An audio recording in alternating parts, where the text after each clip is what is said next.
नमस्कार।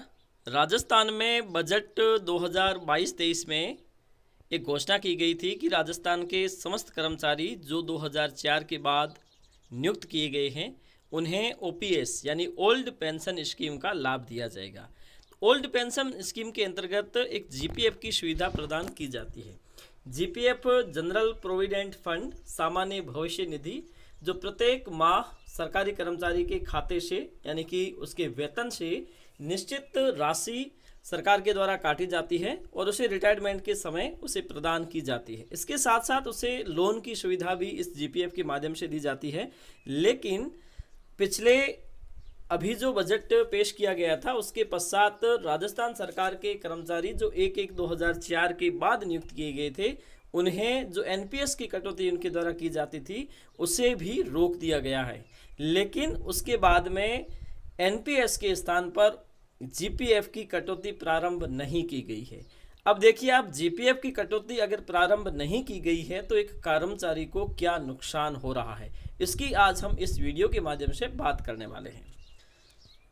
सबसे पहले देखते हैं कि जो जीपीएफ है ये है क्या। दरअसल जीपीएफ एक सामान्य भविष्य निधि है जिसके माध्यम से कोई भी सरकारी कर्मचारी, क्योंकि जीपीएफ की सुविधा केवल सरकारी कर्मचारियों को ही दी जाती है, प्रोविडेंट फंड है जो जीपीएफ जिसके माध्यम से एक उचित ब्याज दर राज्य सरकार की ओर से उन्हें राज्य सरकार के कर्मचारियों को दी जाती है। वर्तमान में इसकी जो ब्याज दर है वो 7.1% है।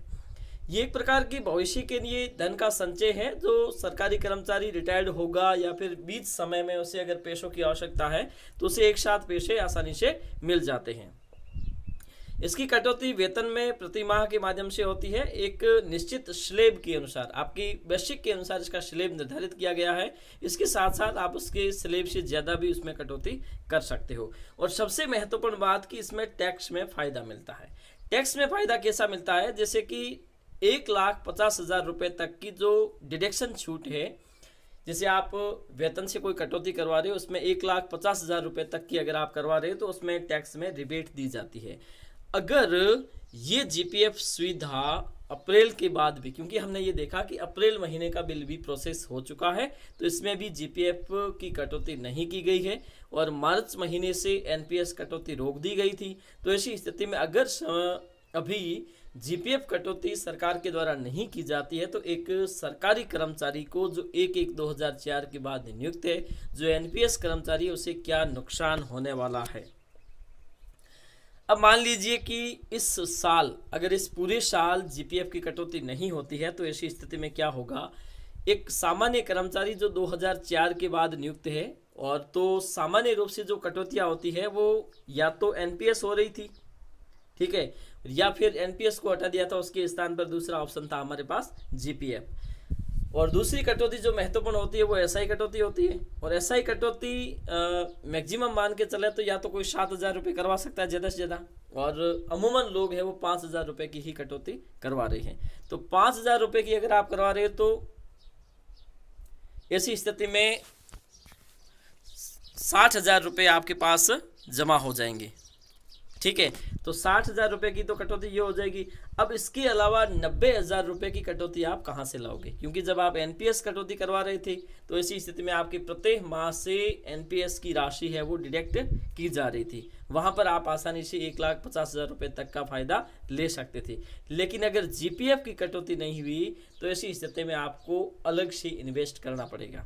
तो ऐसी स्थिति में हमें क्या करना पड़ेगा, 1,50,000 रुपये की कटौती को पूर्ण करने के लिए हमें अलग से कोई डिडक्शन करना पड़ेगा। अन्यथा अगर आप 1,50,000 रुपये तक की कटौती नहीं कर पाते हैं तो इतना ही नुकसान आपको टैक्स देते समय होगा, क्योंकि कोई भी सरकारी कर्मचारी जो 1,50,000 रुपये की सीमा तक अगर डिडक्ट नहीं कर पाता है तो उसे इसका लाभ नहीं दिया जाता है। तो इसमें 1,50,000 रुपये तक की कटौती करवाना आवश्यक है। अगर कोई नहीं करवाया जाएगा तो उसे है वो टैक्स ज़्यादा भरना पड़ेगा। तो सबसे बड़ा नुकसान कर्मचारियों को टैक्स को लेकर होगा कि अगर आप समय पर जीपीएफ की कटौती प्रारंभ राज्य सरकार नहीं करती है तो ऐसी स्थिति में हमें ज़्यादा टैक्स पे करना पड़ सकता है। अगर समय पर इसकी जीपीएफ कटौती प्रारंभ कर दी जाती है तो 1,50,000 रुपये तक की सीमा हम आसानी से छू सकते हैं। तो आप यूँ समझ लीजिए कि सबसे महत्वपूर्ण बात यह है कि जीपीएफ की कटौती 2 महीने हो गई, क्योंकि मार्च महीने में हमारी जीपीएफ की कटौती नहीं हुई और अप्रैल में भी नहीं हुई है, क्योंकि अप्रैल के बिल प्रोसेस हो चुके हैं। तो ऐसी स्थिति में हमें टैक्स में ज़्यादा नुकसान होने वाला है। तो इसलिए अगर आप भी इस प्रकार की समस्या से जूझ रहे हैं तो अभी से देख लीजिए कोई इन्वेस्टमेंट अगर आपको करना हो, क्योंकि अगर अप्रैल में नहीं हुई तो हो सकता है कि जब तक राज्य सरकार की ओर से आदेश जारी नहीं किया जाता तब तक इस प्रकार की कोई कटौती प्रारंभ नहीं की जाएगी। आज के लिए इतना ही, धन्यवाद।